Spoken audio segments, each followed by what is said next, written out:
is spreading all of his juices. A little pencil nubbin. They do that to try to make sure that their waste is excreted away from them, because sometimes it's full of a lot of sugar. It's day one, and on day one we're all about teaching our students how to be escape room experts. Have a go. Are we ready? Do we think we can do this? Yes. It's locked, and there'll be more than one. They've got 3 workshops for the day. The first workshop, they actually get to do puzzles that are related to literacy and numeracy. Then for workshop number 2, they come in and they do some hands-on puzzles, things like light and shadow, using circuits and sometimes puzzle mapping. And then for workshop number 3, every good escape room has a code or cipher, so they learn a variety of codes and ciphers, from Caesar ciphers, pig pens, to even Morse code, which they can actually simulate on iPads. 3 dashes together.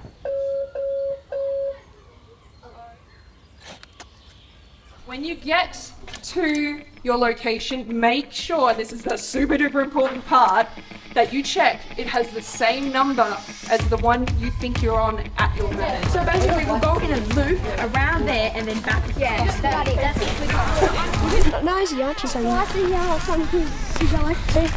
The first part of the first challenge is to go around and find different punches to put in the punch card. So we do the orienteering. There's 6 different stations, and each one has a stamp that punches into this card.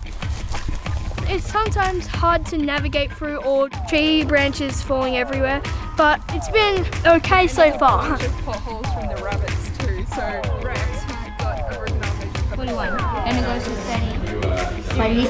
But that is the... A compass. Oh yes, nice. Don't stop reading the bucket. This one is, the one on the bag is a 3-digit lock. Who's your pair? But watch what else he's doing. Putting the other one on the other side.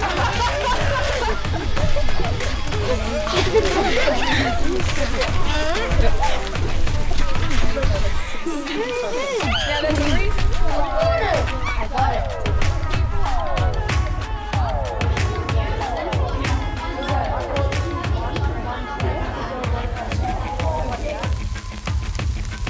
There'll be a giant stump there. We got the first QR code from the teacher, and the QR code from the teacher led to the other QR codes. Over there. This is what a Caesar cipher looks like. They are dial puzzles. The certificate is essentially a training certificate to say, hey, you've now been exposed to and learnt the skills of all these aspects of escape rooms. Granted, not limited to, the kids get the opportunity to essentially now expand on that. So with day 2, what they do with day 2 is actually get to create their own escape room puzzle. The way it starts is they get into their teams, they give each other a name, and they'll be aware that they have a padlock that they need to open for each team. Each team has a toolbox with that padlock, but each team is responsible for a number on that padlock and making a puzzle for it. All of the teams get a mystery item in these bags. That is what they have to use to build their puzzle around. Using these items, they have to then develop their own puzzle, and sometimes the outcomes are extremely surprising. We have to create an escape room puzzle, right?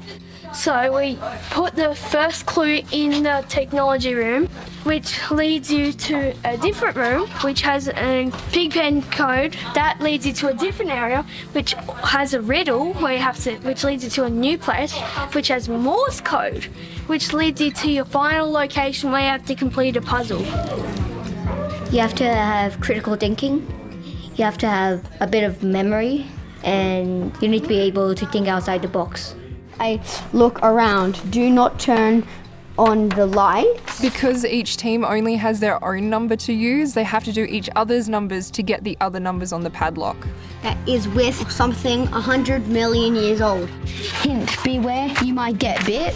And then we have these things, ciphers, and you have like a code, would be like T, H, and E, the, lost, bird, home, because you start at the top and you go down, so T-H-E, and then you come back up here and L-O-S-T.